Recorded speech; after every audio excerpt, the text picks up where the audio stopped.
بسم اللہ الرحمن الرحیم۔ اللہ تعالیٰ اپنی رحمت اور بخشش اور کرم کے صدقے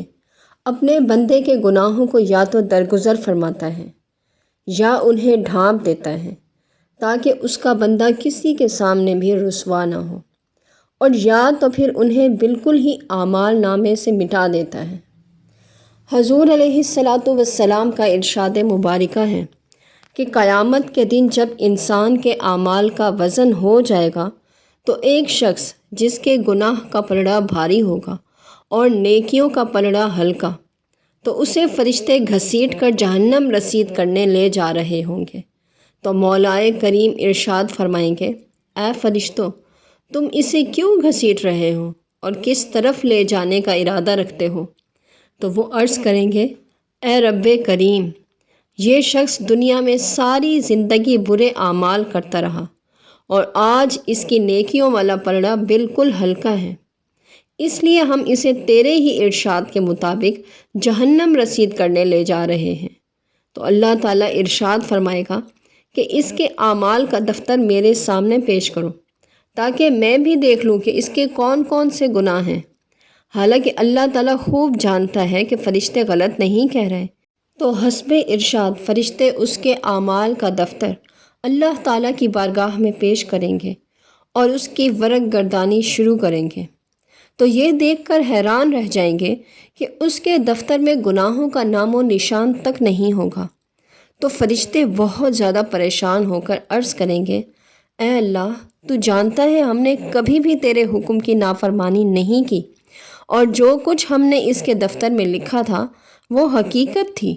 لیکن اس حقیقت سے ہم بے خبر ہیں کہ وہ کیسے مٹا دیے گئے۔ تو اللہ تعالیٰ نہایت ہی رحم فرماتے ہوئے ارشاد فرمائے گا کہ اے فرشتوں، تم نے غلط نہیں کہا، اس نے واقعی گناہ کیے تھے، لیکن اس نے ایک دن نصف رات کے وقت اٹھ کر میری بارگاہ میں ایسی توبہ کی کہ میں نے اسے قبول فرما لیا، اور اس نے اپنے کیے پر ندامت کے ایسے آنسو بہائے جن سے اس کے اعمال نامے سے گناہوں کی سیاہی دھل گئی، اس لیے اب اسے لے جاؤ اور جا کر جنت میں داخل کر دو۔ تو اس لیے فرمایا کہ هو الغفور الرحیم، کہ وہ بہت ہی زیادہ بخشنے والا ہے۔ ایک اور حدیث مبارکہ میں بیان فرمایا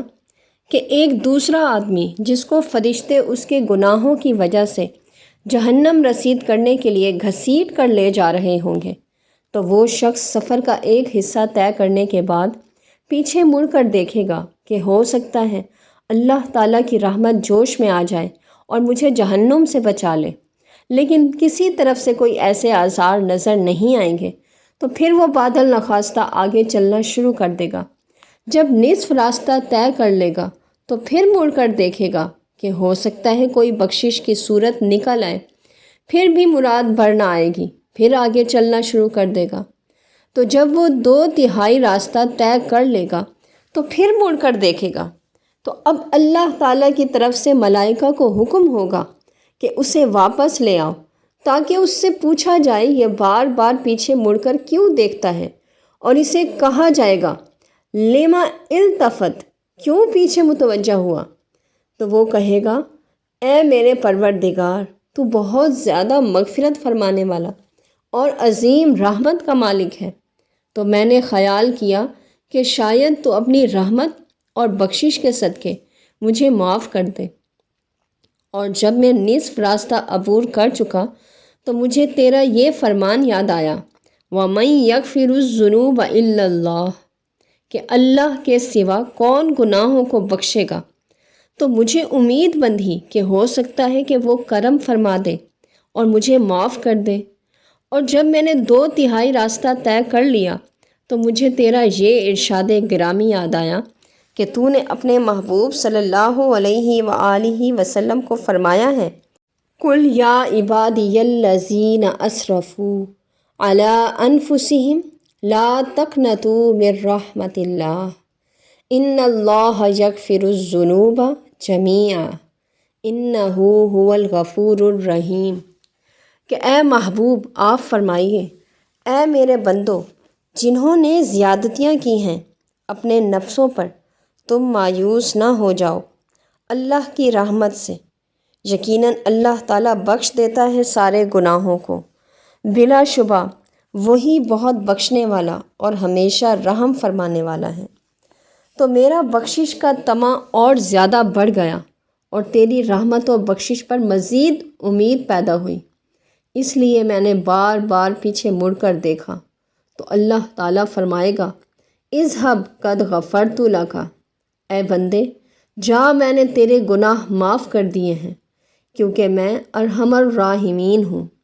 یہ ہے اللہ تعالیٰ کی مغفرت، بخشش اور اس کی محبت، جس سے وہ اپنے بندے کے گناہوں کو بخش دیتا ہے اور انہیں جنت میں داخل فرما دیتا ہے۔ سبحان اللہ، وما علینا الا البلاغ المبین۔